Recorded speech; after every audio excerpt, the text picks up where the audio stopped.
Good morning, good afternoon, or good evening, wherever you're at in the U.S. and around the world. Thank you for joining Baseball Outside the Box. You're probably looking behind me wondering, where is Caliendo at? Well, Caliendo is at his mom and dad's house painting.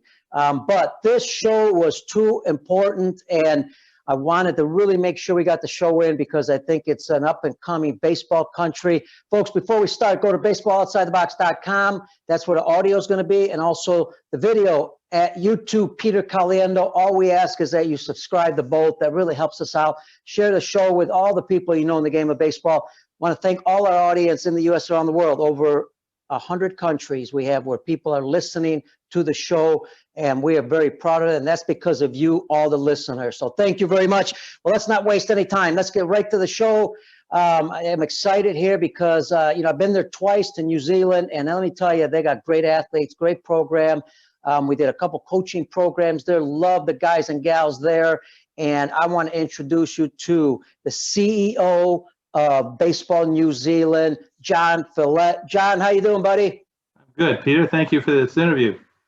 No, are you kidding? Thank you, because, we want to share with people, with our audience all over the world, what baseball is really going on. So many countries. I believe it's over 140 countries playing baseball in New Zealand. I want to give a little background. First, let's give a quick background on yourself a little bit. Because I know you have some business background, but how you became CEO and what's happened so far in baseball in New Zealand.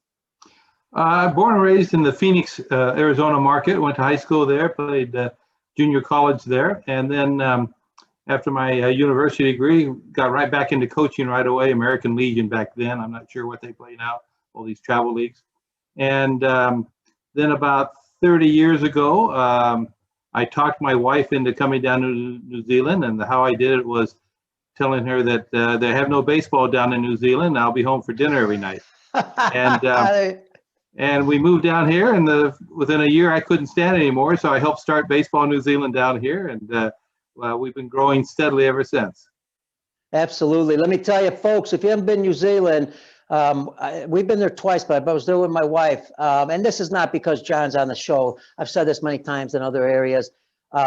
We took some tours later on. We took some time off, John. We went down south, and just beautiful country. And let me tell you, some of the nicest people I've ever met anywhere in the world. They're so polite, always willing to help. Just great people. So I really enjoyed it in New Zealand. Look forward to coming back. John, great. Listen, some of your business background helps in what you're doing also now, right? That's right. I came down for an 18-month assignment to start Sky TV, which was a satellite delivered pay television operation, like DirecTV and in the States.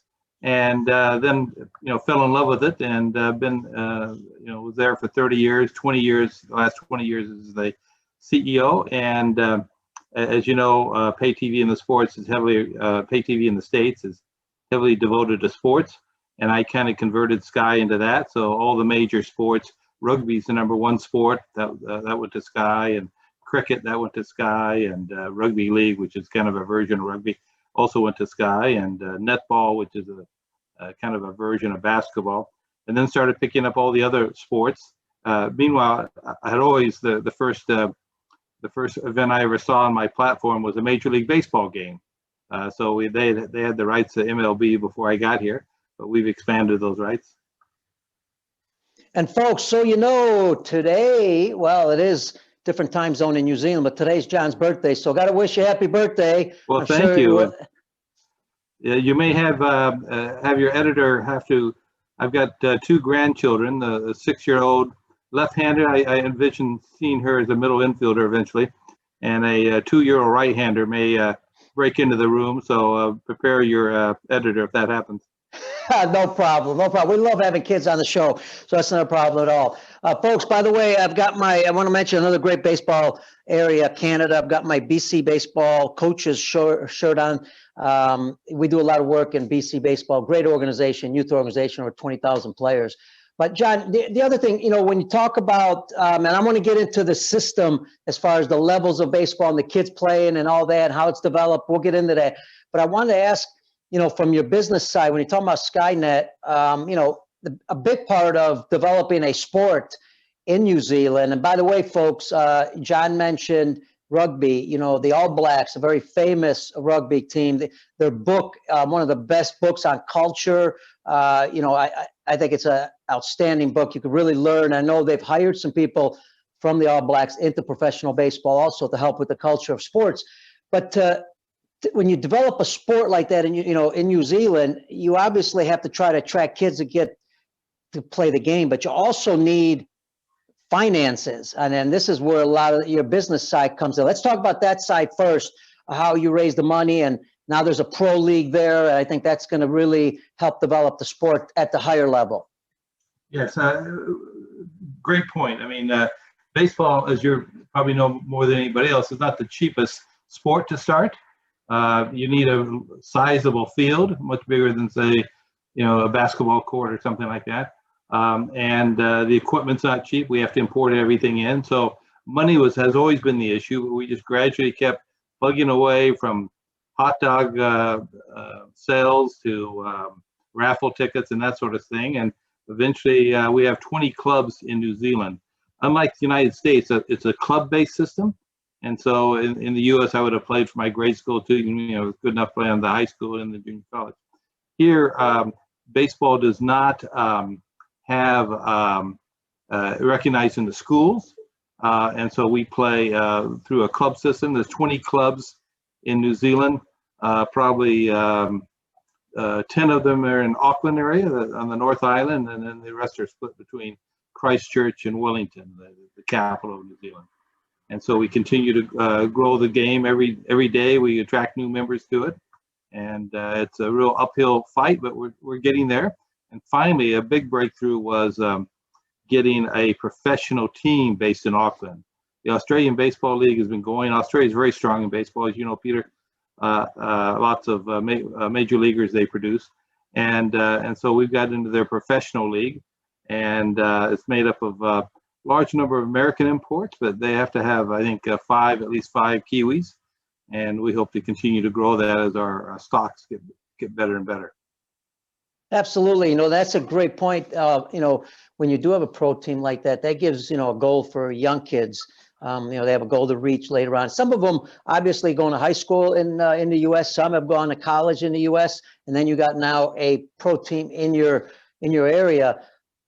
What the biggest struggle obviously is trying to get kids to play the game. So now you've got the top part, but you also have the lower part, which is so critical, and that's the development of the young kids. That's getting them to play the sport. What are some of the things, I guess, because, you know, there's some really good athletes in New Zealand. That's what I saw, and I know a lot of people know that. And once you've got great athletes, you can really start developing into the sport. But you got to get them young, because you've got to get them understanding the game a little bit. So what are some of the things that can help other countries? Some of the things maybe you guys might be doing to attract these kids, because they're, you know, they might want to play other sports. Well, look, probably some of the biggest breakthroughs we had was inviting players to come down. Maybe they'd finished their college career. They weren't quite good enough to go into pro ball, but they loved the game and wanted to see the world a little bit. And so, as you know, Peter, all around the world, there's all sorts of practically every league has Americans playing in them, and it's a great opportunity to come down. We typically cut some sort of a deal at the club level where they can play for our club, but we also want them to coach our younger grades, and that's huge, because they, you know, just something about hearing that American accent raises the acceptance level probably from these kids. I guess it's like getting soccer coaches from Scotland or something like that. But yeah, so they do a great job, and it was really interesting to me. I also coach basketball, high school basketball, or I did till recently. And I can remember when we got our first professional basketball team in the league, and I was coaching at this high school, and I had 9 guys try out. And then over that year, we got a professional team. The next year I come back, and about 30 young men try out for the team. You know, it's just something about elevating it. They can see that there's alternatives to rugby and cricket for sports that they want to play. And we're seeing the same thing with the Tuatara. So it's a combined pincher movement, I guess, where we really work on the youth at the same time, try and develop the opportunities up above. And we've got probably 20 kids playing everything from NAIA ball to Div 1. We've had 2 New Zealanders make it as high as AAA, and then we have 2 New Zealanders playing currently, Kyle Gagowski in the Phillies organization, and Ben Thompson in the Braves, and they're in the lower, I might guess, single A, double A level. And we're looking. New Zealand has their first NBA player, Steve Adams, that plays for the Pelicans, and we're looking for our Steve Adams moment. Once we get that first player in the major leagues, then I think it will be a real dream of all New Zealand kids that play baseball to make it to the major league. It won't seem impossible like it is now. Absolutely. You get that first big league. I remember Yao Ming in China, boy, the sport exploded when Yao Ming got into the NBA. And I could see that in baseball. The other aspect also, do you go into the schools to promote the game, or is there other areas how you actually kind of let the kids know about the sport? That's probably the best recruiting tool for the clubs, that they get a senior player who maybe he's going to university, or one of those American players that are down for the year, like I told you. And we bring them into the school. We kit them out in uniforms. They play baseball. We're looking at trying, it looks like there's a good chance we can get a sport called Baseball 5, which is a kind of a cross between, almost like wiffle ball that we played indoors during the cold seasons. And the schools seem more willing to accept that. And so once we get them in that, then it's a much smaller step to get them into baseball. Softball is quite strong, fast pitch. I think after World War II, a lot of the American Marines and whatnot left their gear behind, and so softball actually was picked up first by New Zealand before baseball, and then they've done quite well. They've had a couple World Cups, and the women do quite well. So there's it's as you know, it's the smallest transition of all to convert. Cricket, going from cricket to baseball is a challenge. Going to softball to baseball typically is not a challenge. Yeah, and you mentioned your coaching background. One of the things I was thinking about, and I wasn't aware of this at all, so I'm not even sure. I'm going to ask you this. Cricket. Do young kids play cricket in New Zealand when they first start playing a sport? And if they do, that's got to help a little bit if they do go over and kind of play, decide to play baseball. It is. I mean, similar. It's interesting now. The National Cricket Association is actually using baseball players to help them on throwing. So we've had a couple of coaches that also get paid by the Cricket Association to throw, because it's something we do a lot more in baseball than they do in cricket. And probably the greatest marketing tool I can ever have is having a baseball game, let's say T-ball or under 12, right next to a cricket match. The cricket match goes all day, and the baseball is done in an hour and a half, and the parents are wondering, you're gonna play that sport next year, son. And so my Saturdays aren't completely wiped out. So we look for any trick we can. I never thought about that. That might be the first time a recruiting tool is the shortage of the game of baseball, because, as you know, in the U.S., we're trying to shorten the game, at least Major League Baseball is, because it's way too long. So, that's very interesting. We're flipping that whole side upside down. The other area, I wanted to discuss is, you guys have done this obviously for several years. ISG, we were very fortunate the last couple of years to come down and, just put a training program for coaches.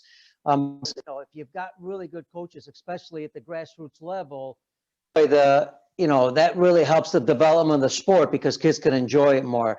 Talk about how important that is to New Zealand baseball, educating coaches. It really is, and that's probably the biggest challenge we have. That it's okay to bring in overseas coaches, but they only come in for a short period of time. Your group came in for a couple of weeks and really helped us. And then these American imports that we bring in help us for a season. But it's really important, as these kids sign up for T-ball, is to go to the parents and encourage them to help coach and umpire. Umpire is a huge, tough obstacle to overcome because of the challenges of making calls like that.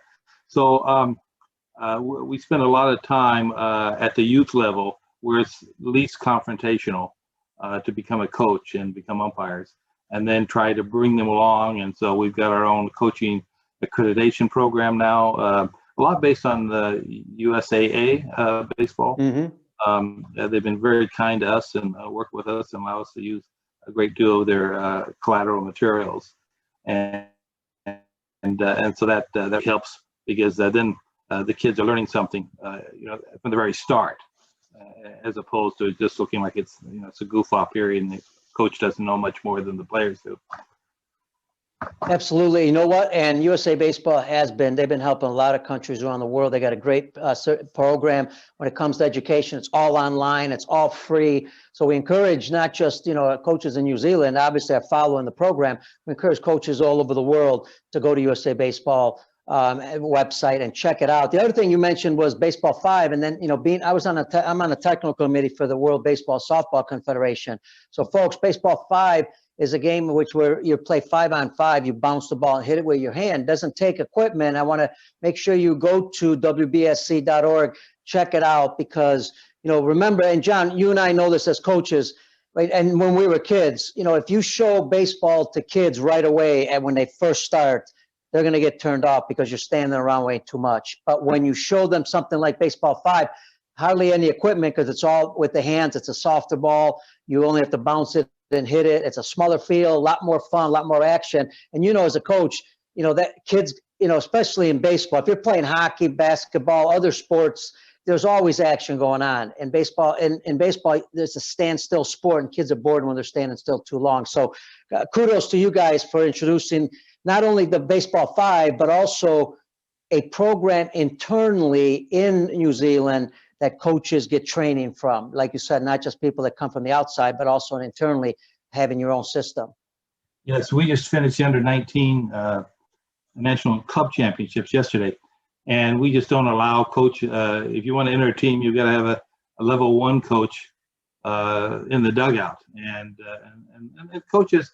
There's a bit of resentment. Why I commit enough to baseball? Why do I have to devote a weekend to go get qualified?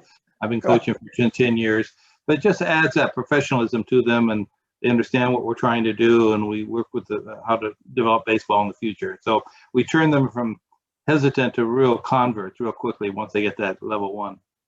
And great point. I understand that very well, because even in the U.S., we've done many training programs early on, especially in the U.S., right? Because parents, well, we know the game. We watch it on television. I played it in high school. But as we all know, just because you know the game doesn't mean you know how to teach it. And secondly, folks, and I'm talking to the people all over the world because they're always trying to learn something. We all know that one of the main reasons that kids drop out early, even before 12 years old, is because they're not having fun and they don't like the coach.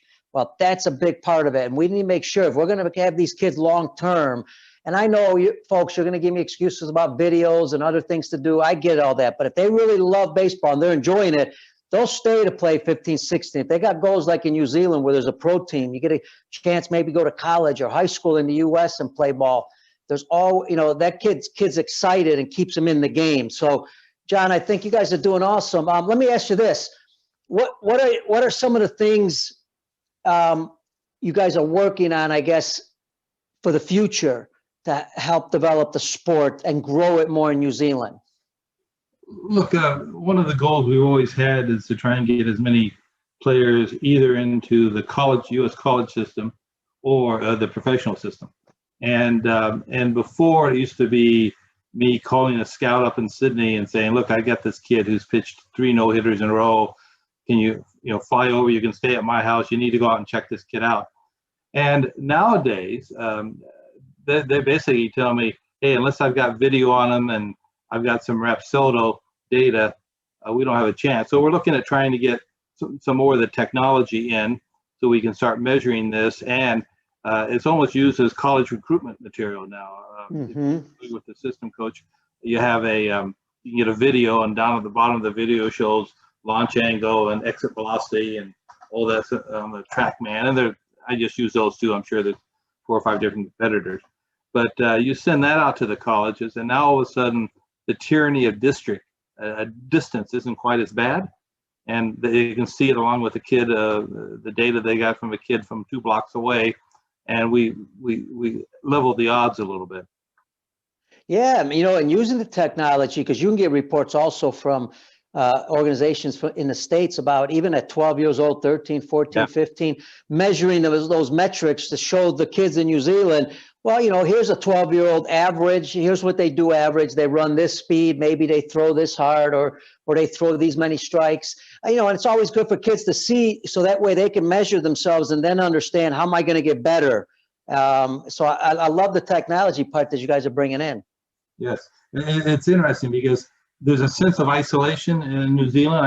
I read an article that said New Zealanders had one of the highest propensities for passports because they get isolated here and they want to measure themselves, be it in business or music or anything with their compatriots around the world, and they're desperate. We probably have a larger international travel budget than any other organizations on a percentage basis of our resources, just because they need to go offshore to compete. So Australia provides a great opportunity. Oceania Baseball through WBSC is we have to get through to get to Asia, or even Little League. We have to typically get through an Asian qualifying tournament before we get to go to Williamsport. We've had 2 teams, senior league teams, make it to the World Series so far.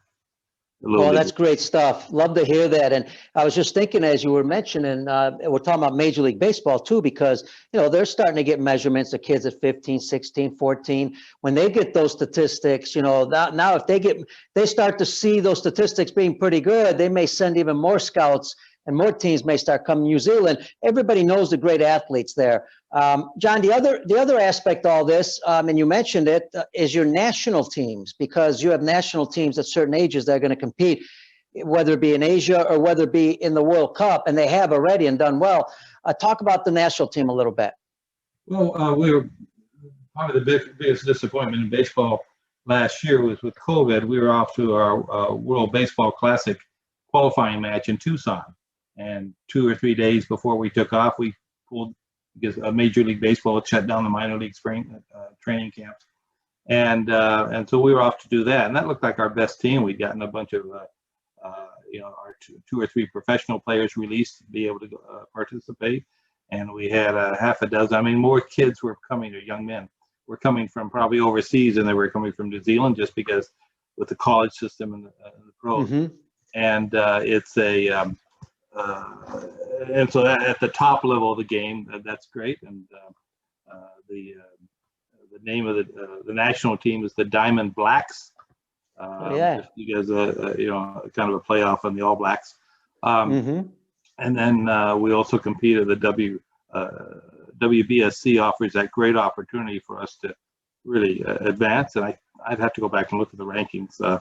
I want to say we're in the low 20s right now, which is amazing accomplishment for a country of only 4 to 5 million that just picked up baseball 30 years ago. So I'm real pleased with our growth so far. Yeah, that's incredible. Let me tell you, 30 years only, and we're talking about roughly. I think you may have mentioned. I apologize if I didn't catch it. In the whole country, we're talking about everybody that plays baseball. Approximately, how many people? There'd be about 20 clubs and probably about 300 or 400 kids, from T-ballers to adult men, and we also have a social side. So 400 times 20, probably about 8,000 players that own a glove and a bat and know how to play the game. Absolutely. Let me tell you, 8,000, and you've got a pro league. You're playing in a World Baseball Classic. And by the way, folks, World Baseball Classic, and I was on my way there also to see you guys. But here's another goal. New Zealand gets to play in the World Baseball Classic. Now kids see that, and boy, they're like, wow, maybe that might be me one day. And remember, that's a national team. So those are New Zealand kids, to where your pro league sometimes is going to be a mix, as you mentioned. So I think that's awesome. And the other part, I think it's fantastic. With only 8,000 kids in the game, how well you guys are doing. That just shows the potential that you have as you continue to grow. But it sounds like you've got a really good plan long-term. It's not one of these quick things. It's got a long-term plan. Kind of mention, and you talked about some of the things in the long-term plan, but anything else you want to add in that plan that you guys have? Well, great point. I mean, the early years of baseball, we had these 3-year goals to qualify for the Olympics. It was just You consider what, only 8 countries or something like that get to play Yeah, in the Olympics. six now. 6. All right. So that was an insane goal to have, and so we finally stopped that and started saying, look, let's just build the base up and make it a pyramid. And the bigger the base is, the top players will have. And one of the neat things, and I hope maybe the show will be able to generate some more. There are New Zealanders living all around. Once a month I hear from someone who has a New Zealand passport, but lived in Pasadena his whole life, and is off to play junior college. I mean, any of your listeners, make contact with us if you've got a New Zealand parent, or your New Zealand parent stopped at an airport in New Zealand. We'll claim anything to make that. I saw how well Israel did with their recruitment of their players from around the world. Absolutely. And I was thinking about that because I know that, there's a lot of people out there that, could be from New Zealand. They don't even know that there's baseball there. So we're going to put your information on the show notes. We will get it out on social media, hoping, to reach as many people as we can. So somebody's contacting you. John, this has been awesome, man. You know more about New Zealand baseball than anybody else. So is there anything else out there that we should have mentioned in our, to let our audience know about New Zealand baseball? Anything else? I know about the great athletes, great coaches. You have great people, because I've met them all. I met a lot of them. So you have a great nucleus of things going on, a super organization. Is there anything else there? Well, look, we're starting to get some inquiries from, now that the COVID travel, people are starting to look beyond the limitations of COVID. And, some of these travel teams are looking to come down to Australia and New Zealand during your winter, our summer. And so we would love to, on your way down, stop in Auckland. We'll line up as many games as you can play. We think it will help you. It'll definitely help us. And so feel free to contact me on those opportunities as well. Great point. I'll tell you why, because I know I have teams that go around the world. We're going to look into that. And I can see, stopping in New Zealand, going to, Australia, and then coming back home and play, 2 countries, you get a chance to play. And then obviously, and maybe we'll finish it with this. There's been some things, the coordination between Australia and New Zealand with baseball. They've done obviously some great things. They've been, playing the game a lot longer. They've had a national certification program in all sports, I believe, for a long time. So how's that been going on with Australia? Yes, it kind of reminds me of the rivalry between Canada and the U.S. I never knew there was a rivalry between Canada and the U.S. when I was growing up. So I started meeting Canadians who looked upon as a big brother that they always wanted to challenge. And it's kind of that way here. The Kiwis are quite tight with Australians until they have to play them, and then that becomes the event of the year. And we mark our calendar 20 years since we beat them in soccer and those type of things, and celebrate those holidays. So they've been great to us. Again, they allowed us in that Australian Baseball League. They didn't need to do that, but I think they recognize the importance of making it more of a global league. Absolutely. Great way to end it. John, this has been fantastic. Can't thank you enough, and also wish you guys the best. We'll be in touch also. Hopefully ISG will be back after the pandemic. We'll bring in some other top people to help educate coaches there. And thanks for being on the show, man. It's been awesome. Well, thanks for inviting me.